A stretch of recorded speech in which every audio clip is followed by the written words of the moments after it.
Hello guys, કેમ છો બધા? મજામાં છો ને? જય સ્વામિનારાયણ, જય શ્રી કૃષ્ણ. બધાને હેપી ગણેશ ચતુર્થી. આજે હું વિડીયોની શરૂઆત કરું છું તો બધા સબસ્ક્રાઈબ કરી દેજો.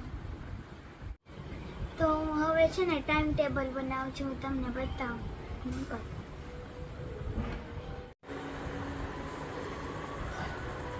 તો આ હું અત્યારે ટાઈમ ટેબલ લખું છું ને મારા હેન્ડરાઇટિંગ તમને કેવા લાગે તમે કમેન્ટ કરજો.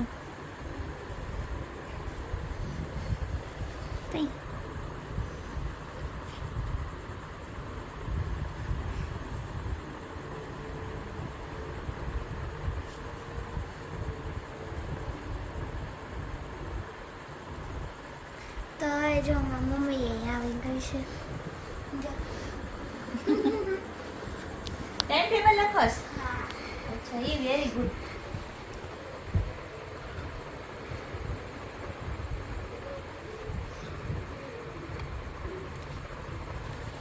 તો હું સ્કૂલનું ટાઈમ ટેબલ લખું છું. દરરોજ છે ને મોબાઈલમાં જોવું પડે એટલે લખી નાખું. એટલો મોબાઈલ ઓછો જોવાય ને એટલા માટે. હું તો ટાઈમ ટેબલ જોવાનું બાને મોબાઈલ તો જોવા મળે. આ તો મોબાઈલ જ નહીં જોવાનો, ટાઈમ ટેબલ લખી લીધું હોય ને તો કાવ્યા એ બેસ્ટ કામ કર્યું તે.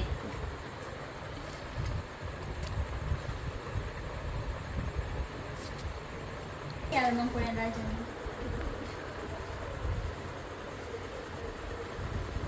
હવે છે ને ટાઈમ ટેબલનું સ્કૂલ હાટું બનાવું છું, કેમ કે છે ને દરરોજ મોબાઈલમાં જોતા જોતા કંટાળો આવી જાય. મોબાઈલ જોવાનો કંટાળો આવી જાય છે? આ દુનિયાની પહેલી છોકરી હશે જેને મોબાઈલ જોવાનો કંટાળો આવે છે. વાહ કાવ્યા, વાહ. આપણો ટાઈમ ટેબલ પતી ગયું. પણ તો એક પેજમાં એક કેમ લખ્યું? એક પેજમાં એક જ લખવાનું. બે લખાય ને? એક પેજમાં બે નો લખાય. ખાલી સેટરડે નું ટાઈમ ટેબલ જ નાનું હોય, બાકીનું બધા એક એક પેજ. તો બે તો સમાઈ જાય એમાં. નો સમાય. જાડવું છે પાછળ પૈસા નો કા તો 500 નો ટેક તોડીને આપજો ને મને. આ જો સ્મામ જો એ ફોટો લઈ આવી. મળી ગયા ને? બસ તઈ હું આજે માળા કઈ રીતે માળા કરવા તમે ગયા હતા ને ત્યારે હું દુકાને ગઈ. એવું ખરીદી કરવા ગઈ હતી મારા માટે. મેં એની પાસે ગાંઠિયાનું પેકેટ મગાવ્યું હતું ને તે લેવા ગઈ હતી. આજે મિત્રો આખો બ્લોગ છે ને કાવ્યાબેનનો જ છે. એ કે આજે મારે જ બનાવવો છે અને હું જ બોલીશ, એટલે હું તો બોલતો જ બંધ થઈ ગયો છું તે હાટું ક્યારનો. બોલત હે મને કહેવાય તો હુંય ના બોલત. એ તું થોડીક લેટ આવી. અચ્છા, ચલો ફટાફટ લખીએ, પછી વાળમાં તેલ નાખવાનું છે. હા, તો જો મારું ટાઈમ ટેબલ બની ગયું છે, તો હવે હું મારા વારમાં તેલ નખાવી લ્યો. લે કઈ કંપનીનો તેલ use? Dabur almond hair oil. ધીમે કરજો હો, મારા વાળ બહુ અરે તારા વાળ મોટા છે ને, હું તને મસાજ કરી દઉં. કોઈથી કરી નથી હો.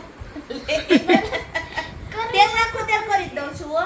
ખાલી તેલ નાખ ત્યારે જ ને. ત્યારે જોઈ ને, તેલ નાખી ત્યારે જ મસાજ કરવાની. તો હું એમ જ કરી.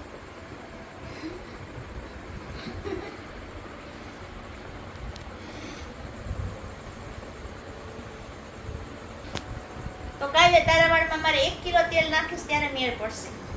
એવું હા એવું છે. લાવો અલે મારે પકડવાનું એ છે. હા તારે જ પકડવાનું હોય ને. વાળ કોના? તારા માથું કોનું? મારું. તો પછી મારા વાળ હોત તો હું લઈ લેત. ખાવ? હા લાવો. તો છે ને માથામાં હેરમાં છે ને ઓઇલ નાખીને પછી ગણેશની આરતીમાં જવાનું છે. ગણેશ ભગવાન એ હમણાં જ જવાનું છે. જો પછી આવીને આપણે પાછા મળશું. પણ તું એમ તો કરમાં. તું ભાઈ એના વાળ ખેંચમાં હો, મારી દીકરીને રોવડાવતી નહીં. પણ ભૂસ લાકડીએ મારે મારી દીકરીને જો કાંઈ કીધું છે ને તો ધીમે કઈ રાવ, ભલે 2 કલાક થાય. અલ્યો કર લ્યો. નહીં તું જ કે નહીં. તારું કામ છે. નહીં. આ તો હું બોલતો નથી એટલે સલાહ નહીં દેવાની, હા તો- સહકાર દેવાનો. હા એ તું કાવ્યાને કે કાવ્યા સલાહ નહીં સહકાર આપો. લે તમે કીધું. આને સમજાવો કાંઈ આને કાંઈ આવડતું જ નથી હરખું ઘૂસ કાઢતા પકડવા નો દી એક વસ્તુ ધીમે તો કરું છું. અત્યારે કરે જ કીધું પછી બાકી કરતી હતી ધીમે કરીને એવું હોય તો ઘરે આવીને જોઈ જાજો. હા આવડા મોટા વાળ હોય તો પછી થોડીક નહીં પણ ધીમે કર કાવ્યા બગડી છે હવે મારી દે પાછળથી પાટું એવી કઈ મારી છોકરી એમ કઈ એમ કઈ નથી સહન કરે એમ માર જેમ છે હો એમ તો અમે ગઢિયા છીએ કઈ એ દેખાવું ભલે રહ્યા. હા સીધી તલવારું નીકળશે આ તો બોલતા નથી એટલે કાવું આવી ગયો જો અવાજ એ આરતીમાં આવે. બરાબર ને કાવ્યા આને હું શું તારે તે કાંઈ સમજાવો. ઈ હવે આ મૂળ શું છે આ મૂળ માખેડાનું છે એટલે શું શું અવાજ આવે જો જો કરવાનું હોય તો કરી હા. આવો.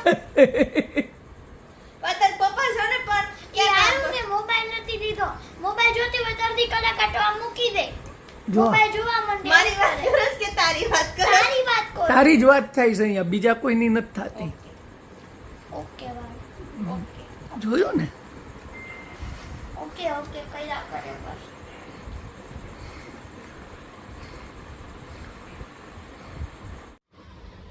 તો આપણા કાવ્યબેન ગણપતિ દાદાની આરતી કરીને આવી ગયા છે અને અત્યારે છે ને હોમવર્ક કરવા માટે બેસી ગયા છે. પણ એક છે ને આજે એને દિવસ દરમિયાન એક બહુ ખરાબ હાદસો થયો છે. શું થયો છે ને આપણે એની પાસેથી જાણી લઈએ. ખરાબ બેને સાથે ઘટના ઘટી ગઈ. તો કાવ્યબેન શું થયું તારી સાથે? તો આજે સ્કૂલ થી આવતા હતા ને હા તો મારી બેગ ની છે ને ચેન કેમ કાઈ છે ને ગાડીની બાઇક ની પાછળનું હોય ને સિલ્વર કલર નું એમાં ફસાઈ ગઈ અરે અને અરે બેગ આખું ખેંચાઈ ગયું હતું અરે તો અરે જે બોટલ મૂકવાનું હોય ને એ તૂટી ગયું અને બોટલ માં હાથ ઓહો હો હો હો રિક્ષાવાળા ભાઈને કહી દેજે પૈસા નહીં મળે તો હવે શું કરશું? એ તો હરખી ગઈ બોટલ નવી લઈ લેવાની બોટલ નવી લઈ દેજો અને બેગ તો રિપેર કરાવવા નાખી આવજો. બરોબર છે? એવું રિક્ષાવાળા એને બધું સમજી લે એ તો હાદસો તો છે ને ગમે ત્યારે ગમે એની સાથે થાય. બરોબર છે?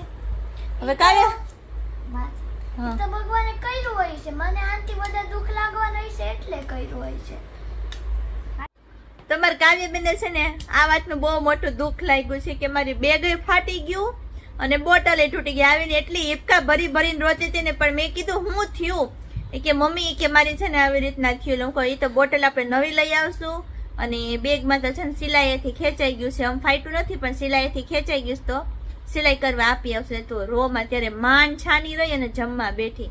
બોલો આવું છે અમારે કાવ્યની કોઈ વસ્તુ અત્યાર સુધી ક્યારેય તૂટી નથી ને કે ખોવાણી નથી એટલે છે ને અમારે કાવ્યને બહુ ખોટું બહુ લાગે એટલે દુઃખ લાગે એની વસ્તુને કઈ થાય ને તો પહેલી વાર ઘટના ઘટી હોય ને એટલે એવું જ થાય એવું જ થાય. જો એને કોઈ દી કહું છું જ ખરી ને ક્યારેય કોઈ વસ્તુ તમારે જેમ જો મારી વાત સાંભળો રમકડા હજી એમ નમ પડ્યા ઢીંગલી દર મહિને એક ઢીંગલી લેવડાવતી કાઈ રે ખોટું બોલે આનું માનવાનું નહોતી નહીં. લેવડાવતી લેવડાવતી જ ને. પહેલા લેવડાવતી હા તો અત્યારે પણ નાનપણનું તો બોલ્યા ઈ. કાવ્ય પાસે બહુ બધી ઢીંગલી હતી. કા કાવ્ય ઘણી તો ગિફ્ટમાં આપી દીધી કાવ્યએ. કેમ? જો ને પપ્પાને પહેલી વાર ગાડીમાંથી સ્લીપ થયા હતા તો એને કેવું દુઃખ થતું હતું, એને હા કેવું દુઃખ થતું હા હતું. એને તો ફિઝિકલી દુઃખ થતું હતું કારણ કે એને તો લાગ્યું તું. કા હા, પણ એને દુઃખ તો થતું હતું ને હા સાચી વાત છે. દુઃખ થતું હતું ને. કેવું મોઢું કઈ બે ગયા હતા ખબર છે ને? તો લૂલો જ થઈ ગયો તો આમ નહોતો થતો. અત્યારે યાદ કરીને કેવા દાંત કાઢેસ કાવું. હજી દુખે હા ઈ વાત સાચી છે દુખે ઠંડુ વાતાવરણ થાય એટલે ભાંગું ટૂટું લાગ્યું હોય ને દુખે જ બધું. અને તારે શું હોમવર્કમાં આવ્યું છે? ગ્રામરનું હોમવર્ક છે મેથ્સનું છે થઈ ગયું બધું? થાય છે શું? માલિશ અહીંયા રાત્રે દુખે એટલે લગભગ હા નીંદરમાંથી અડધી રાતે નીંદરમાંથી ઉઠીને માલિશ કરે હો. પણ હું કહું હું થયું હાથ દુખે છે, તેલ લગાડું છું, નીંદરમાંથી ઉઠીને એમ કે તો આવું થયું મિત્રો. કાવ્યાબેનની છે ને બોટલ પણ તૂટી ગઈ અને સ્કૂલ બેગ પણ તૂટી ગઈ છે. તો બોટલનું તો હવે કંઈ થઈ શકે એવી શક્યતા છે નહીં પણ સ્કૂલ બેગ તો છે ને રિપેર થઈ જશે. તો આજના દિવસની આ ખરાબ ઘટના ઘટી છે. તો ચાલો મિત્રો, આ સાથે આપણે આજનો આ વિડીયો અહીંયા પૂરો કરી દઈએ. નેક્સ્ટ વિડીયોમાં પાછા મળશું. એ પહેલાં જે કોઈ નવા સબસ્ક્રાઈબર હોય ને અમારી ચેનલને સબસ્ક્રાઈબ ન કરી તો સબસ્ક્રાઈબ કરી નાખજો. અમારી ચેનલને લાઇક કરજો, શેર કરજો અને કોમેન્ટ કરજો. તો મળશું નેક્સ્ટ વિડીયોમાં. ત્યાં સુધી બધાને જય શ્રી કૃષ્ણ, જય માતાજી.